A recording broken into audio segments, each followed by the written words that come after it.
Chapter 4 Calculations in Excel 2016 Revision. We are already aware that a spreadsheet software enables us to perform calculations on data easily. हम लोगों को ये तो पता है कि स्प्रेडशीट सॉफ्टवेयर्स जो होते हैं वो हमें कैलकुलेशंस करने के लिए, डेटा शीट जो हमारी होती है उस पर कैलकुलेशंस करने के लिए इजीली परफॉर्मेंस देते हैं. For example, teacher use Excel to perform calculation on data such as marks scored by students in various subjects. जैसे कि एग्जांपल अगर आप देखना चाहो तो टीचर्स जो है वो एक्सेल के अंदर कैलकुलेशन करता है कि किस बच्चे ने कितना मार्क्स स्कोर किया है. They also analyse the performance of the student by using various formulas in Excel. और साथ में टीचर्स ये भी करता है कि वो उसकी परफॉर्मेंस को एनालाइज भी करता है अलग अलग फार्मूलाज को यूज़ करके. So in this chapter we will learn about the formula to perform calculations in Excel. इस चैप्टर में हम लोग क्या सीखेंगे कि किस तरीके से हम फॉर्मूलाज को यूज़ कर सकते हैं एक्सेल के अंदर कैलकुलेशंस करने के लिए. The first thing is formula. A formula is an expression containing constant, cell references, functions and or operators that help us to perform calculations in a worksheet. एक फार्मूला के अंदर एक फार्मूला जो होता है वो एक एक्सप्रेशन होती है जिसके अंदर कांस्टेंट हो सकता है, सेल के रेफरेंस हो सकते हैं, फंक्शंस हो सकते हैं या फिर ऑपरेटर्स हो सकते हैं. ऑपरेटर्स का यूज़ आप कर सकते हो और नहीं भी कर सकते हो जो हमें हेल्प करते हैं कैलकुलेशंस करने में. We begin formula with an equals to sign and press the enter key or click on the enter button on the formula bar to display the result. जब भी हम कोई फॉर्मूला स्टार्ट करते हैं तब हम उसको इक्वल टू साइन के साथ स्टार्ट करते हैं और जब हमारा हम फॉर्मूला कंप्लीट लिख देते हैं तब हम एंटर की प्रेस करते हैं या फॉर्मूला बार के आगे एक राइट का बटन होता है वो भी एंटर की ही होती है, हम उस पर क्लिक करते हैं. Consider the following worksheet. Notice that the cell A1 contained the result of formula equals to 12 plus 13. देखो यहाँ पर एक छोटी सी वर्कशीट दे रखी है, एक छोटा सा डायग्राम दे रखा है जिसमें एक फॉर्मूले का रिजल्ट दे रखा है. A1 के अंदर एक फॉर्मूले का रिजल्ट है इक्वल्स टू 12 प्लस 13 का. However, formula bar that display the formula used in the cell. देखो सेल के अंदर रिजल्ट लिखा हुआ है, सेल के अंदर 25 जो है वो रिजल्ट लिखा हुआ है, but when you see on the formula bar, जब आप फॉर्मूला बार पे देखोगे तब वहां पर आपने जो फॉर्मूला इंसर्ट किया है वही शो करेगा. Based on the about description let us learn more about the different elements of a formula. इसी के बेस पर हम अलग अलग एलिमेंट्स जो होते हैं फॉर्मूला के, जो अलग अलग एलिमेंट्स होते हैं हम उसको भी डिस्कस कर लेते हैं कि वो क्या क्या है हमारे पास. Elements of formula. A formula in Excel may contain any of all of the following. एक फॉर्मूला जो होता है उसके अंदर इनमें से कोई भी चीज़ हो सकती है. The first one is cell references. They are the address of the cell containing values to be used in calculations such as A1 for single cell or A1 colon B2 for range of cell. Cell references क्या होते हैं? वो address होते हैं, वो address होते हैं cell के जहाँ पर वैल्यूज़ हमने लिख रखी है जो हम फॉर्मूला में यूज़ करना चाहते हैं. अगर हम सिंगल सेल को यूज़ कर रहे हैं तो A1, B2, C3, D11 कुछ भी हो सकता है. और अगर हम रेंज यूज़ कर रहे हैं तो कॉलन लगाना पड़ेगा हमें बीच के अंदर, जैसे A1 कॉलन E2. तो A1 से E2 तक की जो सेल है वो पूरी आपके फॉर्मूला के अंदर यूज़ आएगी.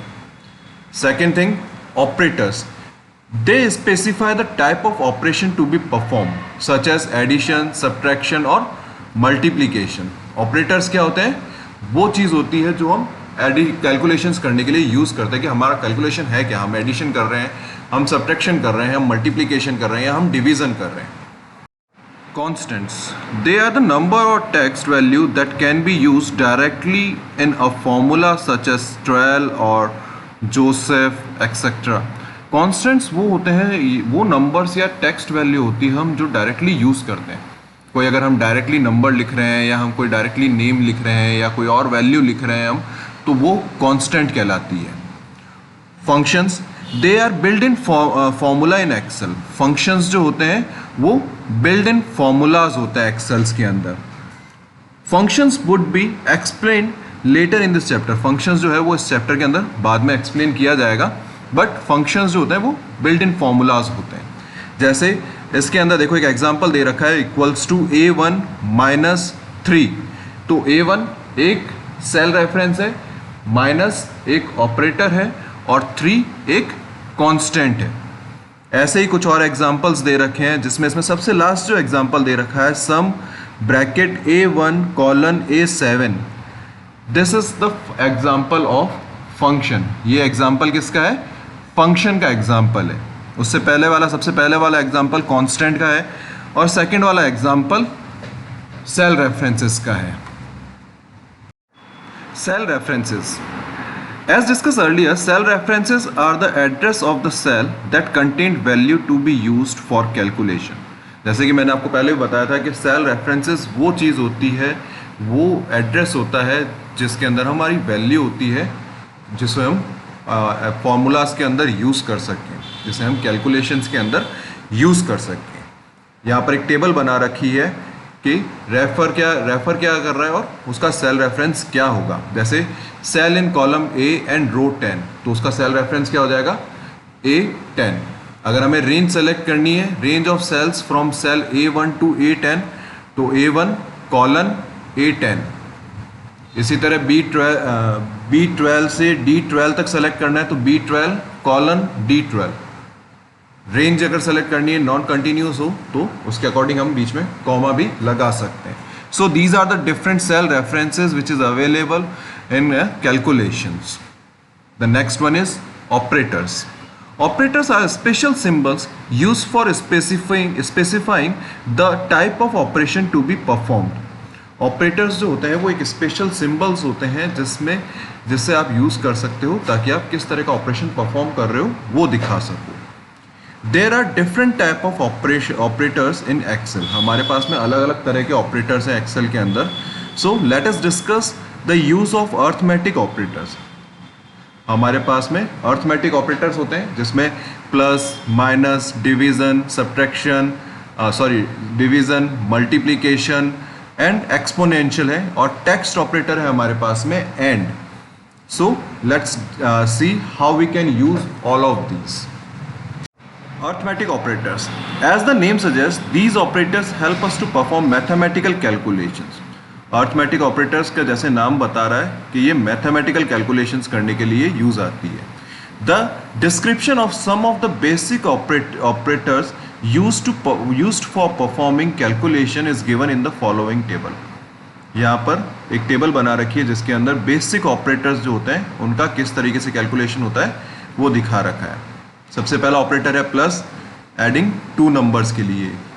देन सेकंड है माइनस का, subtract second number from the first number. Then multiplication के लिए यहाँ पर स्टार का यूज़ किया जाता है, मल्टीप्लाई टू नंबर। डिवीजन के लिए स्लैश का यूज़ किया जाता है, divide first number by second number. And exponential मतलब किसी भी वैल्यू की पावर निकालना। तो return the result of first number rises to the power of second number। First number जो भी आपने लिख रखा है उसकी जो पावर आ रही है उसका वैल्यू प्रोवाइड करना। सो ये कुछ बेसिक अर्थमेटिक ऑपरेशंस हैं हमारे पास में। So once let's perform this all in Excel also। So here we have a Excel sheet। Excel sheet पे हमें क्या करना है, हम addition, subtraction, multiplication, division and exponential, ये चारों चीज़ें परफॉर्म करके देखेंगे कि ये कैसे वर्क करती है। So let's start with entering some numbers. मैं यहाँ पे कुछ नंबर्स, रैंडम नंबर्स ऐड कर देता हूँ। जैसे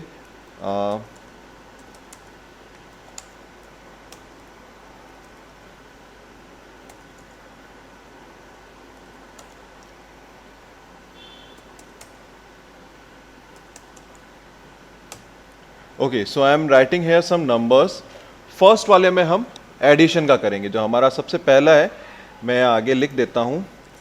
फर्स्ट वाले में हम एडिशन परफॉर्म कर रहे हैं, सेकंड वाले में सब्ट्रैक्शन, थर्ड वाले में मल्टीप्लाई, फोर्थ वाले में डिवीज़न एंड फिफ्थ वाले में एक्सपोनेंशियल।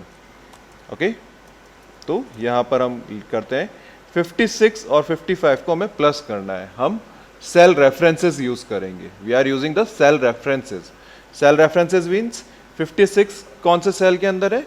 A1 सेल के अंदर है, और 55 है B1 सेल के अंदर। तो हम लोग यहाँ पे फॉर्मूला लिखेंगे, इक्वल्स टू का साइन लगाएंगे, after writing equals to A1 plus B1। तो A1 और B1 को हमें क्या करना है? एडिशन करना है। तो हमने प्लस का साइन लगाया है, तो ये इन दोनों का रिजल्ट आ गया है। ठीक है, सेकंड वाले में हमें सब्ट्रैक्शन करना है, तो हम क्या करेंगे? 95 वैल्यू है A2 के अंदर और 16 वैल्यू है B2 के अंदर। So again equals to A2 minus B2। A2 में से B2 को माइनस करना है, सो A2 माइनस B2 का रिजल्ट आ गया। थर्ड वन इज मल्टीप्लीकेशन या मल्टीप्लाई, तो A3 multiplied B3 again equals to A3। Multiply के लिए हम लोग क्या करेंगे? स्टार का जो सिंबल होता है हमारा, हम उसे इंसर्ट करेंगे। तो स्टार का सिंबल हमने इंसर्ट कर दिया B3, सो उसका मल्टीप्लीकेशन का रिजल्ट आ गया। Fourth one is division. Division के लिए हम लोग स्लैश का यूज करते हैं।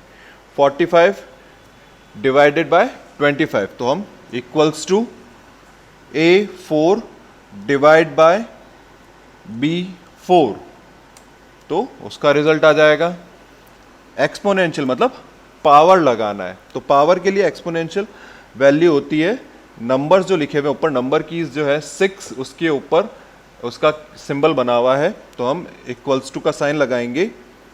A5 शिफ्ट के साथ में नंबर की 6 प्रेस करेंगे और B5 लिखेंगे, तो उसका एक्सपोनेंशियल आ जाएगा। मतलब 16 की पावर 2 है, तो 16 मल्टीप्लाइड बाय 16, तो उसका रिजल्ट यहाँ आ जाएगा। So these are the arithmetic operators which you can use in Excel calculations. The text operator and concatenated or join two or more text strings. Text operator क्या करता है? ज्वाइन करता है दो या दो से ज़्यादा स्ट्रिंग्स को। स्ट्रिंग्स का मतलब होता है कि अलग अलग सेल्स के अंदर अगर नेम्स या वैल्यूज़ लिखी हुई है, तो उन सबको वो क्या करता है? ज्वाइन करके एक सेल में ले आता है। हम लोग इसको भी एक बार परफॉर्म करके देख लेते हैं कि ये कैसे वर्क करता है। For using a text operator, text operator को यूज करने के लिए, जैसे हमारे यहाँ पर फर्स्ट नेम लिखे हुए हैं Sarthak and Vinay, and last name में लिखा हुआ है Sinha and Dubey. Now I want both Sarthak Sinha in one column and Vinay Dubey in one column. मुझे एक ही कॉलम में चाहिए अब, तो उसके लिए हम एंड ऑपरेटर का यूज करते हैं। कैसे हम एंड ऑपरेटर का यूज करते हैं? Sarthak is in written in A9 column and Sinha is written in B9 column. Okay? A9 और B9 को हमें जोड़ना है, एक ही कॉलम में लिखना है। तो हम सबसे पहले इक्वल्स टू साइन प्रेस करेंगे, देन A9 हमने सेलेक्ट कर लिया, और फिर हम लगाएंगे एंड ऑपरेटर। उसके बाद हम कौन सा ऑपरेटर लगाएंगे? And operator, and then we write B9 and just press enter. Look, Sarthak Sinha एक ही कॉलम के अंदर आ गया। If you want to make an space between the Sarthak and Sinha, जैसे अब मुझे विनय और दुबे भी लेना है, तो मुझे विनय और दुबे के बीच में स्पेस चाहिए। तो उसके लिए हम क्या करेंगे? इक्वल्स टू साइन लगाएंगे, A10 लिखेंगे, क्योंकि विनय इज इन A10 हमने लिखा, फिर एंड साइन लगाया। एंड साइन लगाने के बाद में हम इन्वर्टेड कॉमा को स्टार्ट करेंगे और यहां पर स्पेस का साइन प्रेस करेंगे और इन्वर्टेड कॉमा को क्या कर देंगे? क्लोज कर देंगे। तो इन्वर्टेड कॉमा के बीच में आप जो भी लिखेंगे या जो भी आप फंक्शन करेंगे वो एज इट इज परफॉर्म हो जाएगा, उसके लिए कोई भी चेंजेस नहीं होंगे। अगेन एंड का साइन प्रेस करेंगे और B10 लिखेंगे, क्योंकि Dubey is in B10, so A10 and inverted comma start, space sign, then inverted comma close, again and sign and B10, press enter। तो ये देखो, Vinay space Dubey. So this is your and operator. ये हमारे ऊपर अर्थमेटिक ऑपरेटर्स हैं, these are the arithmetic operators and this is your text operator. We have hierarchy of operators also. Hierarchy operators मतलब कि कौन सा ऑपरेटर पहले परफॉर्म होगा अगर हमने एडिशन, मल्टीप्लिकेशन, सब्ट्रैक्शन या दो से ज़्यादा ऑपरेटर्स को एक साथ यूज़ कर रहे हैं किसी फॉर्मूला के अंदर, तो कौन सा ऑपरेटर पहले परफॉर्म होगा और कौन सा ऑपरेटर बाद में परफॉर्म होगा. So hierarchy of operator means which operation perform first and which second, third, fourth. Consider of the following formula. यहाँ एक फॉर्मूला दे रखा है equals to bracket A1 star multiply का sign B1 bracket close then minus C1 plus D1 exponential E1. ये एक formula दे रखा है. तो जब कभी ऐसा फॉर्मूला हो तो इसके अंदर कौन सा ऑपरेटर सबसे पहले परफॉर्म करेगा, कौन सा बाद में करेगा, ये एक हायरार्ची है. When a formula consists more than one operator, Excel follow a specific order for evaluating the mathematical expression.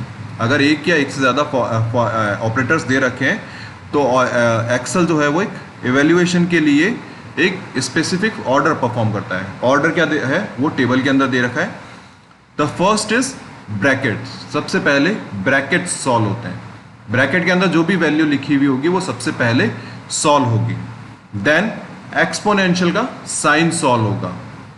जैसे D1 एक्सपोनेंशियल E1 लिखा हुआ है तो वो D1 एक्सपोनेंशियल E1 सॉल्व होगा. उसके बाद में अगर मल्टीप्लिकेशन और डिवीजन एक साथ दे रखें तो वो थर्ड नंबर पर सॉल्व होंगे. और लास्ट में एडिशन एंड सब्ट्रैक्शन सॉल्व होगा. इस पूरी चीज को हम बोर्ड मास कहते हैं. Bracket first, power,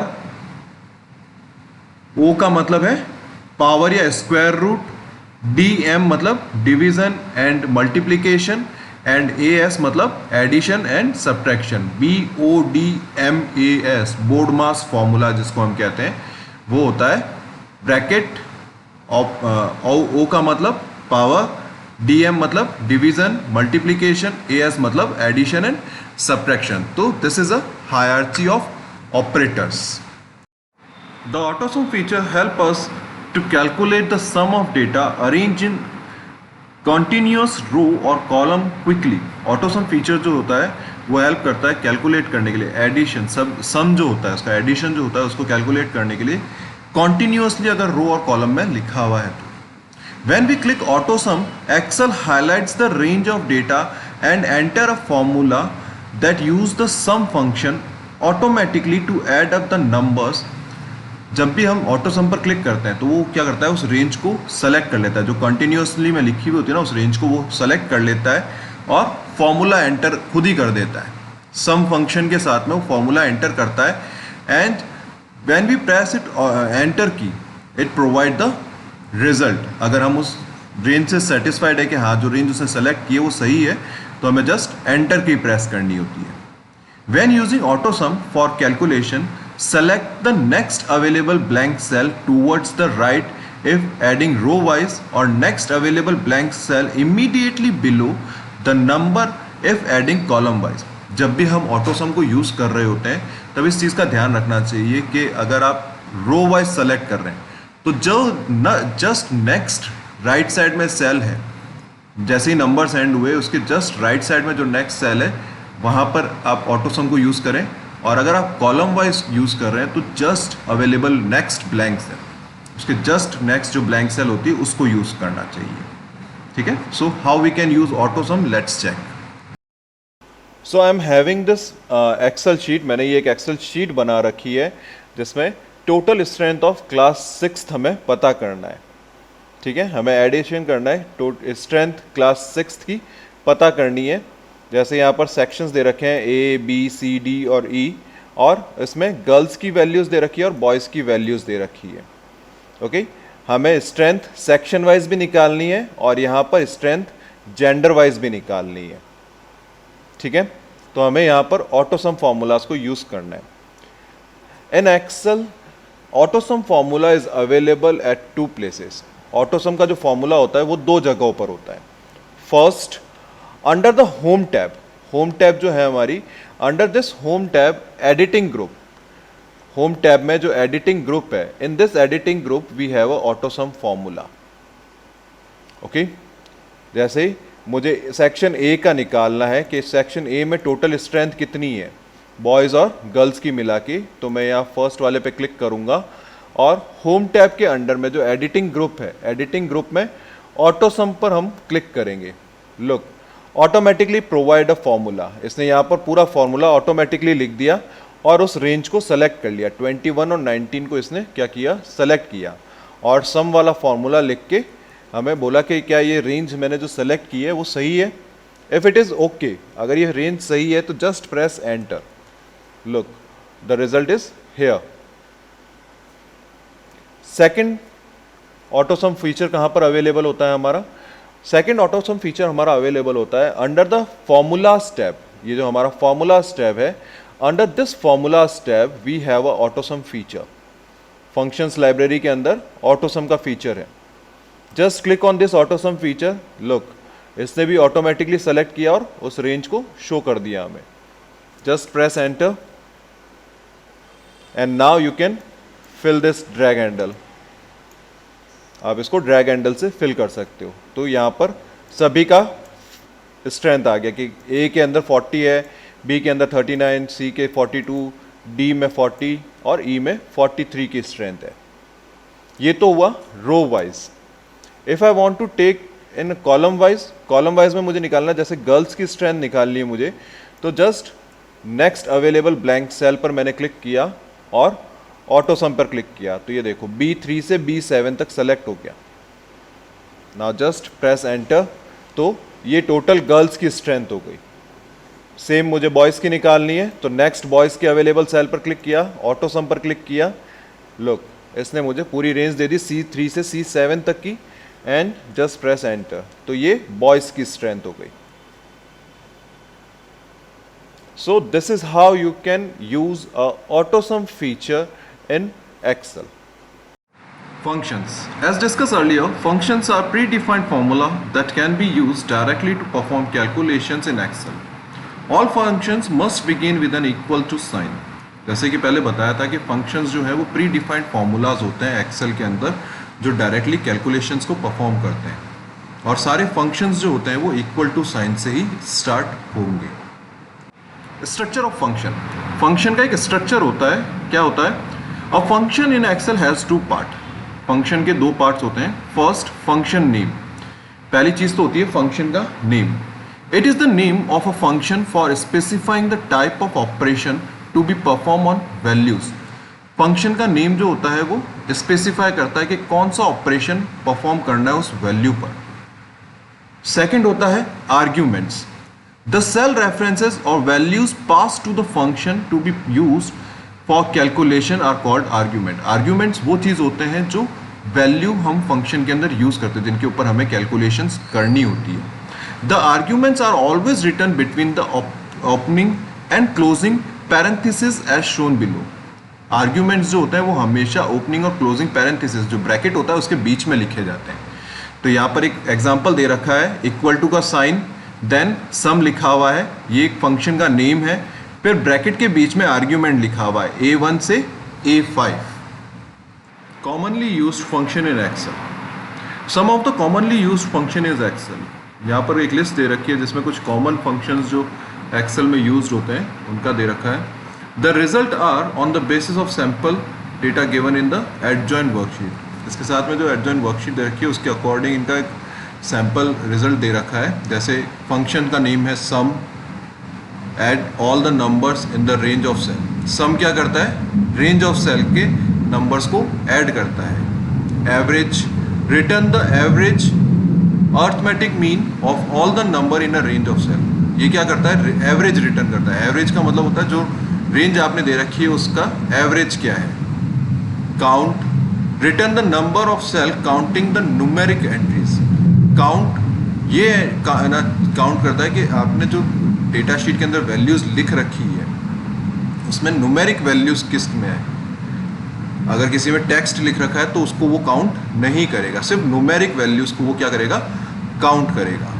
max, return the highest value from the number in the range of cell. Max जो है वो एक फंक्शन है जो रिटर्न करता है मैक्सिमम वैल्यू, जो सबसे बड़ी वैल्यू होता है उसको। Min, return the smallest value from the number in the range of cell. Min जो है वो रिटर्न करता है सबसे छोटी वैल्यू को। कि आपने जो रेंज दे रखी है उसमें सबसे छोटी वैल्यू कौन सी है। एंड प्रोडक्ट मल्टीप्लाई करता है, find the product multiply all the number in the range of cell. Product क्या करता है, मल्टीप्लाई करता है सारे नंबर्स को जो भी रेंज में है उन सब नंबर्स को। अब जैसे देखो यहाँ पर ऊपर एक वर्कशीट दे रखी है 4, 6 एंड 8 की, तो सम अगर करेंगे तो 4 + 6 + 8, तो उसका sum average 4 + 6 + 8 and divide by 3। Average automatically ये चीज़ करता है कि उसको डिवाइड 3 से कर जो भी वैल्यू आती है उसको प्रोवाइड करता है। काउंट, अब यहाँ पे 4, 6 और 8 तीनों ही एक न्यूमेरिक वैल्यूज है, तो 3 का काउंट रिटर्न कर रहा है। मैक्स सबसे बड़ी वैल्यू इसमें 8 है तो वो 8 शो कर रहा है। मिन सबसे छोटी वैल्यू 4 है तो वो 4 शो कर रहा है। एंड प्रोडक्ट इनको मल्टीप्लाई कर रहा है, 4 मल्टीप्लाइड बाय 6 एंड देन जो उसका रिजल्ट आ रहा है उसको 8 से मल्टीप्लाई कर रहा है। So these are all are commonly used functions. Let's try, हम लोग भी एक बार ट्राई करते हैं कुछ कॉमनली यूज्ड फंक्शंस को। So in this worksheet I am having some values Olympiad result के, computer skill, mental ability and mathematics के ओलंपियाड रिजल्ट्स हैं जिनके नंबर्स दे रखे हैं, स्टूडेंट्स के नेम लिख रखे हैं। हमें टोटल का फॉर्मूला लगाना है, टोटल स्कोर काउंट करना है हर स्टूडेंट का। एवरेज स्कोर मतलब कंप्यूटर स्किल में एवरेज स्कोर कितना रहा, मेंटल एबिलिटी में एवरेज स्कोर कितना रहा और मैथमेटिक्स में एवरेज स्कोर कितना रहा। सबसे मिनिमम स्कोर किसका है और सबसे मैक्सिमम स्कोर किसका है, हमें ये सब काउंट करना है। तो लेट्स स्टार्ट। सबसे पहले हम टोटल काउंट करते हैं। तो टोटल स्कोर में जो फर्स्ट है सगनिक गुप्ता का, हम उसके लिए फॉर्मूला लगाते हैं इक्वल्स टू, सम का फॉर्मूला है SUM, ब्रैकेट लगाएंगे and the range of cell. Range of cell means C3 से E3 तक, तो C3 कॉलन लगाएंगे, जो डबल डॉट्स होते हैं उनको लगाएंगे और E3 लिखेंगे एंड प्रेस द एंटर। तो ये सगनिक गुप्ता का टोटल स्कोर आ गया कि उसने कंप्यूटर, मेंटल एंड मैथमेटिक्स के अंदर टोटल 89 का स्कोर किया है। हम इसको ड्रैग डाउन करके सभी का स्कोर निकाल लेंगे। तो ये सबके टोटल वैल्यूज आ गई है। नाउ एवरेज के लिए हम क्या करेंगे, इक्वल्स टू का साइन लगाएंगे, एवरेज लिखेंगे, देन ब्रैकेट लगाएंगे और रेंज ऑफ सेल देंगे। C3 से कॉलन लगाएंगे C7 तक का, हमें C3 से C7 तक का एवरेज निकालना है। तो हमने इसका एवरेज लिया, ब्रैकेट क्लोज किया, एंटर प्रेस किया, तो इसका एवरेज आ गया 19.6। इन सबको ऐड करके डिवाइड किया है 5 से, तो एवरेज आ गया 19.6। हम इसे ड्रैगेट कर लेंगे ताकि सभी का एवरेज निकल जाए, मेंटल एबिलिटी का और मैथमेटिक्स का भी एवरेज आ गया। मैक्सिमम वैल्यू के लिए इक्वल्स टू MAX, मैक्स लिखेंगे, ब्रैकेट लगाएंगे, अगेन रेंज देंगे C3 से कॉलन लगाएंगे C7 तक का, ब्रैकेट क्लोज करेंगे। तो इसमें सबसे बड़ी वैल्यू जो है वो यहाँ पर शो करेगा, द मैक्सिमम वैल्यू इज 23, तो इट शोज द 23 हियर। और अगर हम इसे आगे मेंटल एबिलिटी और मैथमेटिक्स के लिए करेंगे तो मैथमेटिक्स में मेंटल एबिलिटी में सबसे बड़ी वैल्यू 22 है और मैथमेटिक्स में 45 है। मिनिमम के लिए हम क्या करेंगे, इक्वल्स टू का साइन लगाएंगे, मिन MIN, ब्रैकेट स्टार्ट करेंगे, देन अगेन रेंज देंगे C3 से C7 तक की, ब्रैकेट क्लोज करेंगे। सो ये मिनिमम वैल्यू, सबसे छोटी वैल्यू कौन सी है, 17 है, तो वो यहाँ पर शो कर रहा है एंड ड्रैग दिस हियर। तो मेंटल एबिलिटी में 19 सबसे छोटी वैल्यू है और मैथमेटिक्स में सबसे छोटी वैल्यू 34 है। So these are some common functions which we can use in Excels. ज़्यादा फंक्शंस अगर आपको यूज़ करने हैं, और भी बहुत सारे फंक्शंस हैं इसके अंदर, अगर आपको वो यूज़ करने हैं and you don't know about them, तो आप फॉर्मूला स्टेप पर जाएंगे। Under the formula step functions library है। You can see here there are lots of different functions available. Finance के हैं, लॉजिकल के हैं, टेक्स्ट के हैं, डेट एंड टाइम के लिए हैं, लुकअप वैल्यूज़ हैं, मैथ्स एंड ट्रिक्स हैं, और other functions are also here. So you can use all these functions from here. और जो अभी हमने मैक्स, मिन, काउंट और ये सब देखे, ये आपको ऑटोसम फीचर के साथ में मिल जाएंगे. ऑटोसम फीचर के जो नीचे जो एरो का साइन है, आप इस पर क्लिक करेंगे तो ये average, count number, max and minimum का फॉर्मूला आपको यहाँ पर अवेलेबल हो जाएगा. So these are the commonly used function in Excel. Different ways of cell referencing. As situated earlier, each cell in the worksheet has a unique address. जैसे कि पहले बता रखा है कि जितनी भी वर्कशीट्स होती है उसके अंदर जितने भी सेल्स होते हैं, हर किसी का एक यूनिक एड्रेस होता है. When the cell address is referred in formula, it is called cell referencing. और जब भी हम कोई सेल एड्रेस को फॉर्मूला के अंदर यूज करते हैं तो उसे हम सेल रेफरेंसिंग कहते हैं. However, there are three ways in which we can refer in a cell in a formula leading to the following three types of referencing. हमारे पास में 3 वेज हैं जिससे हम सेल्फ के एड्रेस को फॉर्मूला के अंदर एंटर कर सकते हैं, जो 3 रेफरेंसिंग कहलाती है हमारी. First is relative referencing, the second one is absolute referencing and the third one is mixed referencing. First है relative referencing. Relative referencing is a type of cell referencing in which the cell reference in a formula change according to the row or column where the formula is moved or copied. Relative referencing के अंदर क्या होता है, जो cell reference होता है formula के अंदर, जो सेल रेफरेंस होता है वो चेंज हो जाता है ऑटोमेटिकली रो और कॉलम के अकॉर्डिंग, जहाँ पर भी उसे मूव किया जाता है या कॉपी किया जाता है. The default cell referencing is relative cell referencing. Default cell referencing क्या होती है? Relative cell referencing ही होती है. When move or copy across multiple cells, relative referencing change based on the relative position of rows and columns. जब भी हम move या copy करते हैं multiple cells के अंदर, तो relative referencing जो होती है वो change हो जाती है position के according, चाहे वो rows में हो या columns के अंदर हो. So, if we want to repeat the same calculation across several columns or rows, we need to use relative cell referencing. और अगर हमें कोई एक ही कैलकुलेशन को अलग अलग रोज और कॉलम्स में परफॉर्म करना है, तब हम relative cell referencing को ही यूज करते हैं. The second type of referencing is absolute referencing. Absolute referencing is a type of cell referencing in which the cells are referred by their fixed position in the worksheet by placing a dollar sign before the column letter and the row number. Absolute referencing वो referencing होती है जिसके अंदर cell के reference को fixed कर दिया जाता है, उनकी पोजीशन के अकॉर्डिंग उनको फिक्स कर दिया जाता है डॉलर साइन लगा के. या तो आपको डॉलर साइन दोनों जगह लगाना है, कॉलम लेटर के आगे भी और रो नंबर के आगे भी. जैसे यहाँ पर एक एग्जांपल्स दे रखे हैं, $A$1 and $B$5. These are the absolute cell referencing. And absolute cell referencing remain unchanged when the formula is moved or copied. Absolute cell referencing में जो रेफरेंस किए जाते हैं वो unchanged होते हैं, चाहे आप कॉपी करो और या मूव करो फॉर्मूला को. Absolute address are especially useful when we want to perform multiple calculation with a value in a specific cell. Absolute cell referencing जो होती है वो तब यूजफुल होती है जब हमें कोई एक पर्टिकुलर सेल के साथ में सारी कैलकुलेशंस करनी होती है.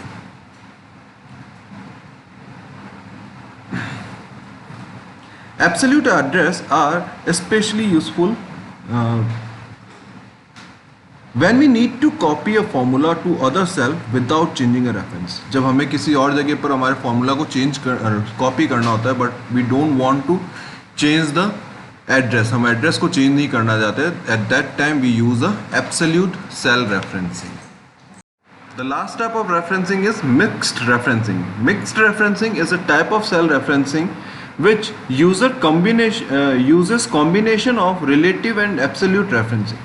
मिक्स्ड रेफरेंसिंग वो टाइप है सेल रेफरेंसिंग की जिसमें कॉम्बिनेशन को यूज़ किया जाता है, रिलेटिव रेफरेंसिंग को और एब्सोल्यूट रेफरेंसिंग को. In mixed referencing, either the column or the row is fixed by placing dollar sign before it. Mixed referencing के अंदर क्या होता है, या तो कॉलम को या फिर रो को आपको डॉलर साइन लगा के फिक्स्ड करना होता है. जैसे यहाँ पे एग्जांपल दे रखा है $A3 या फिर $A3. फर्स्ट एग्जांपल के अंदर कॉलम को फिक्स किया हुआ है और सेकंड एग्जांपल के अंदर रो को फिक्स्ड किया हुआ है.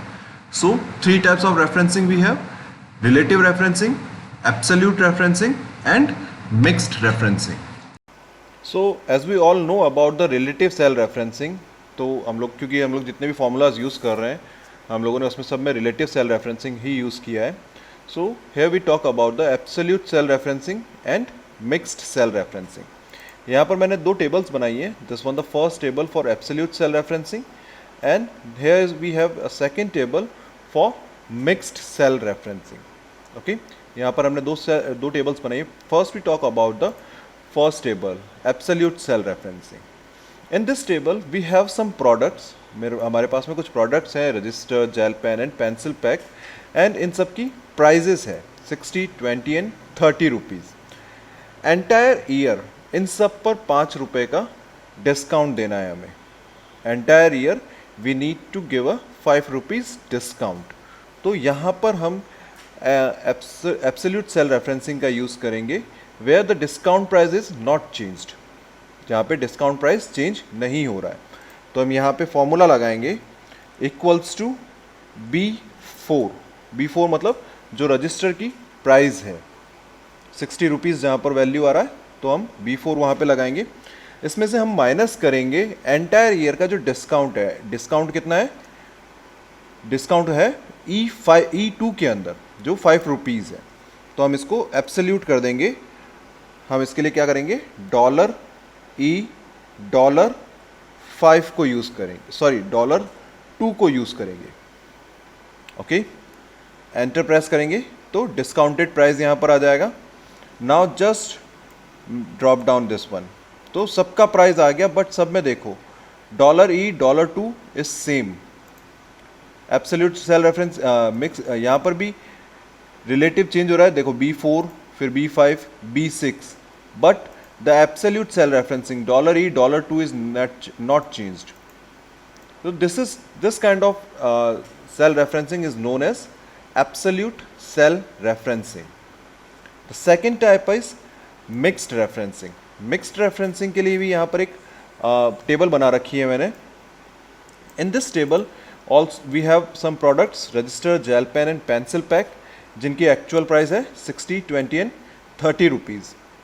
अगर कोई स्टूडेंट अमाउंट लेने आया है, रजिस्टर या जेल पेन कुछ भी अगर स्टूडेंट परचेज करने आया है, तो उसके लिए डिस्काउंट है 7 रुपीज़ का. बट अगर कोई कॉलेज स्टूडेंट परचेज करने आया है तो उसके लिए डिस्काउंट है 4 रुपीज़ का. So how we can calculate with the mixed referencing. तो हम उसके लिए क्या करेंगे, इक्वल्स टू का साइन लगाएंगे एंड हम इसको फिक्स रखेंगे कि $B मतलब B वाला कॉलम जो है वो फिक्स रहेगा.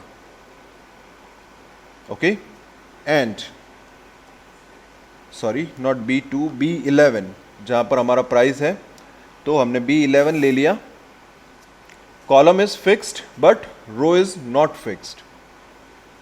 माइनस.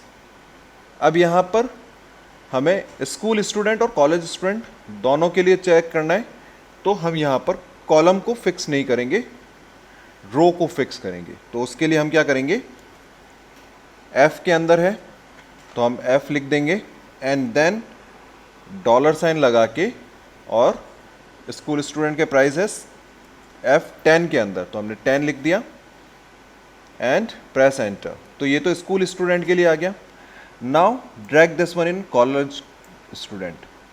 तो देखो कॉलेज के लिए अपने आप ये 56 आ गया, क्योंकि यहाँ पर इसका कॉलम फिक्स है और रो मूव कर रहा है. बट यहाँ पर कॉलम मूव कर सकता है, F से G में चला गया और रो फिक्स है.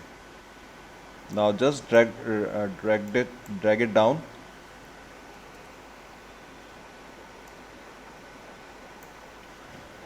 तो सबके लिए हमारा प्राइस आ जाएगा. So these are known as absolute cell referencing and mixed cell referencing. So this is the complete overview of your chapter 4. Okay, thank you everyone.